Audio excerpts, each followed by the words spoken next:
नमस्कार, न्यूज 24 देख रहे हैं आप और आपके साथ मैं हूं सऊद मोहम्मद खालिद। जी हां, बात कैराना की। डरना मना है, ये कैराना है, क्योंकि यूपी के सीएम योगी आदित्यनाथ कल कैराना में थे और किसान आंदोलन से पश्चिमी यूपी में अपनी जमीन खो रही बीजेपी ने चुनाव से पहले कैराना का दांव खेल दिया है। वही कैराना जो कि पिछली बार भी चुनाव के वक्त पलायन को लेकर के सेंटर बना हुआ था। मुख्यमंत्री योगी आदित्यनाथ ने मुजफ्फरनगर और कैराना का जिक्र करते हुए विपक्षी दलों पर तुष्टीकरण का इल्जाम लगाया और पलायन पीड़ितों को मरहम लगा करके 2022 के लिए मंशा और मिशन दोनों जाहिर कर दिया।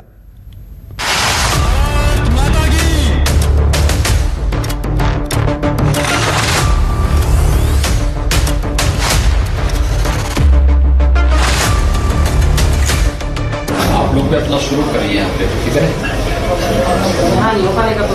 हिम्मत से काम लीजिए।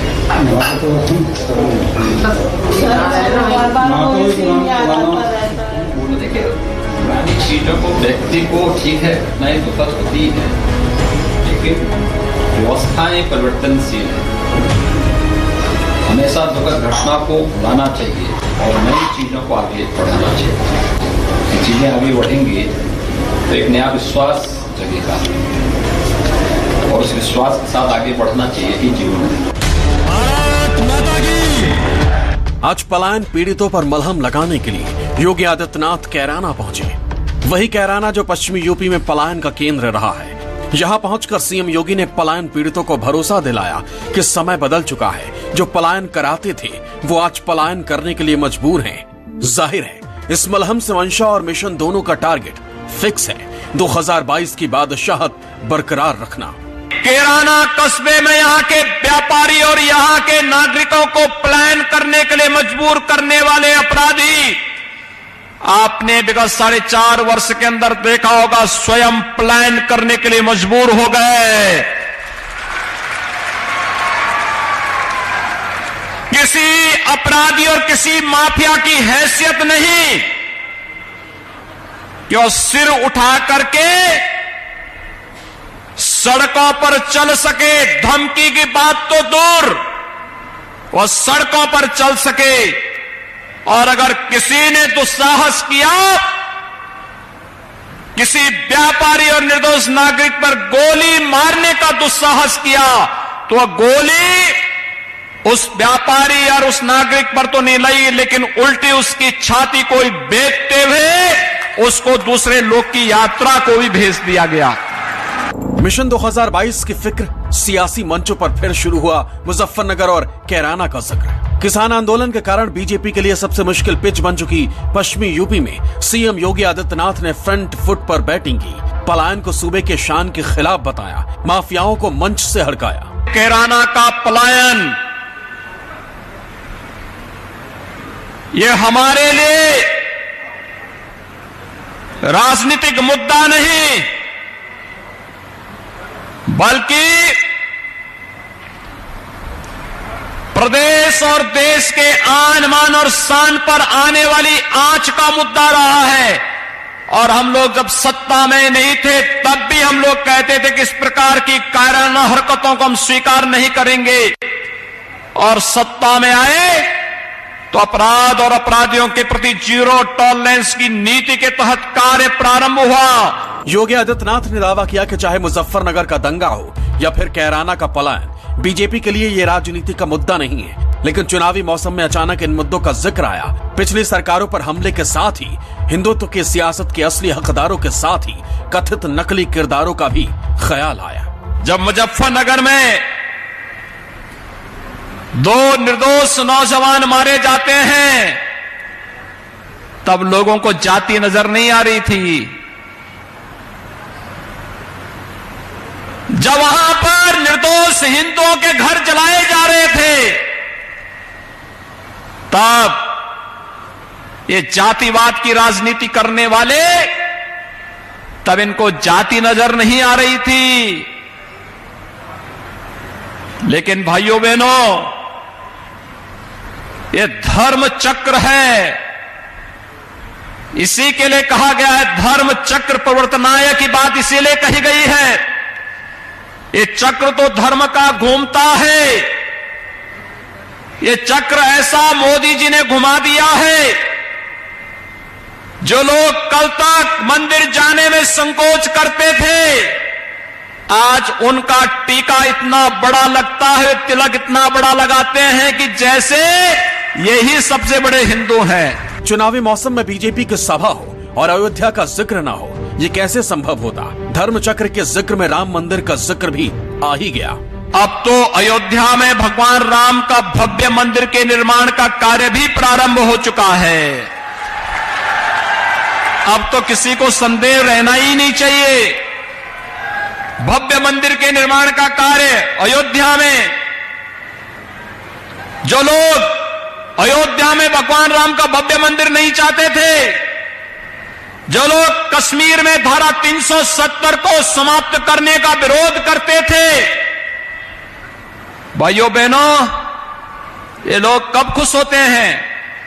जब मुजफ्फरनगर में दंगा होता है, जब कैराना से पलायन होता है और जब अफगानिस्तान में तालिबान का शासन होता है, तब इनके नारे लगते हैं। लेकिन तालिबानीकरण कतई हम स्वीकार नहीं होने देंगे और जो भी तालिबान का समर्थन उत्तर प्रदेश की धरती पर करेगा, सख्ती के साथ उसे निपटने का कार्य भी सरकार करेगी। कैराना पहुंचे योगी ने उन लोगों के दर्द पर मरहम लगाया जिन्होंने कभी दंगों का दंश झेला था, पलायन की पीड़ा झेली थी। सीएम योगी ने दावा किया कि 2015 से 2017 के बीच जिन परिवारों ने कैराना से पलायन किया, बीजेपी ने उनकी घर वापसी कराई। सीएम योगी ने पलायन पीड़ितों से मुलाकात की, देर तक बात की। 2016 में 25 लाख रुपए की जो मेन बाजार है जी, ये कैराना का जी, बस ये चांदनी चौक है जी कैराना का, 25 लाख रुपए की दुकान बिकी थी। आज 1 करोड़ रुपए की कोई दुकान नहीं मिल सकती कि अगर मैं खरीदना चाहूँ कि 1 करोड़ रुपए की मिल जावे, कोई दुकान नहीं। ये माहौल है। और छोटे छोटे बच्चे हैं जी जो खुद जिन्हें कोई मतलब नहीं जी वोट से, बस वे भी यही चाहे क्योंकि उन्होंने अपराध देख रखा जी। मात्र 1 साल की 1.5 साल की ये गुड़िया थी जी जब ये प्लान करके गई थी। छोटे छोटे बच्चे भी, ये कल भी ये कह रही थी कि पुलिस अंकल से डर लगता क्योंकि पुलिस की सिक्योरिटी होगी थी जिनके पास, बहुत ज्यादा स्थिति पर छोटे छोटे बच्चों को महत्व का पता नहीं वोट के लिए। सालों बाद अपने घर वापस लौटे पलायन पीड़ितों को सीएम योगी ने न सिर्फ सुरक्षा का आश्वासन दिया, बल्कि सरकार की तरफ से मुआवजे का ऐलान भी कर दिया। व्यापारियों के घरों में जनहानि और धनहानि उन आतताइयों ने की है, इस पर तो कार्रवाई कुछ पे हुई है। अगर इसके बाद भी कोई बचा है तो उसको भी छोड़ा नहीं जाना चाहिए। दूसरा, उन पीड़न के शिकार हुए लोगों को हम सरकार की तरफ से भी मुआवजा देंगे, उनको हम सम्मान को आगे में व्यवसाय कर सकेंगे, इसके लिए सरकार की तरफ से हम उन्हें सहायता उपलब्ध करवाएंगे। शास्त्र भारत के शास्त्रीय संगीत का एक केंद्र बिंदु हुआ करता था, भारतीय संगीत का एक केंद्र बिंदु हुआ करता था, और इस पश्चिमी उत्तर प्रदेश का प्रमुख व्यापारिक केंद्र, जिन लोगों ने भी इस केंद्र को उजाड़ने का दुस्साहस किया है, मारीच और सुबाहों की तरह उनकी दुर्गति हुई है और मारीच और सुबाहों की तरह ही उनको आने वाले समय में इसी दुर्गति का शिकार भी होना पड़ेगा, इसमें कोई संदेह नहीं होना चाहिए। साल 2015 से 2017 के दौरान करीब 90 हिंदू परिवारों ने कैराना छोड़ दिया था। पलायन करते वक्त इन लोगों ने अपने घरों के बाहर लिख दिया था, यह मकान बिकाऊ है। साल 2016 में कैराना से तत्कालीन भाजपा सांसद हुकुम सिंह ने यह मुद्दा उठाया था। योगी सरकार का दावा है कि उनके शासनकाल में सूबे में क्राइम कम हुआ है, जिसके कारण ये परिवार फिर से कैराना लौटे हैं। सीएम योगी ने ऐलान किया है कि कैराना के लोगों की सुरक्षा के लिए 250 करोड़ की लागत से पीएसी की बटालियन की तैनाती होगी। जब हम लोग गलत व्यक्ति से घबराते हैं तो उसका तो साहस बढ़ता है, जब उसका प्रतिरोध होता है तो उसकी हिम्मत नहीं होती फिर वो कुछ कर सकता और हिम्मत से काम लेना चाहिए। Bureau report, news 24।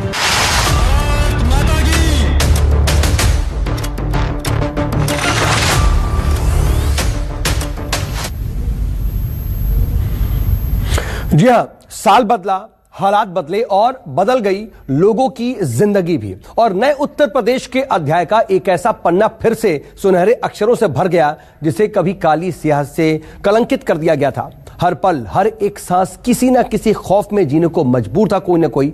पता नहीं कब किस मोड़ पर वजूद उसका खत्म हो जाए, लेकिन आज यहाँ की सुबह होती है तो सूरज की नई किरणों के साथ जिंदगी में उम्मीदें भी हिरोले मारने लगती हैं। हम बात कर रहे हैं शामली जिले के कैराना की, जहां अब सिर्फ उदय होता है, अस्त कुछ नहीं होता।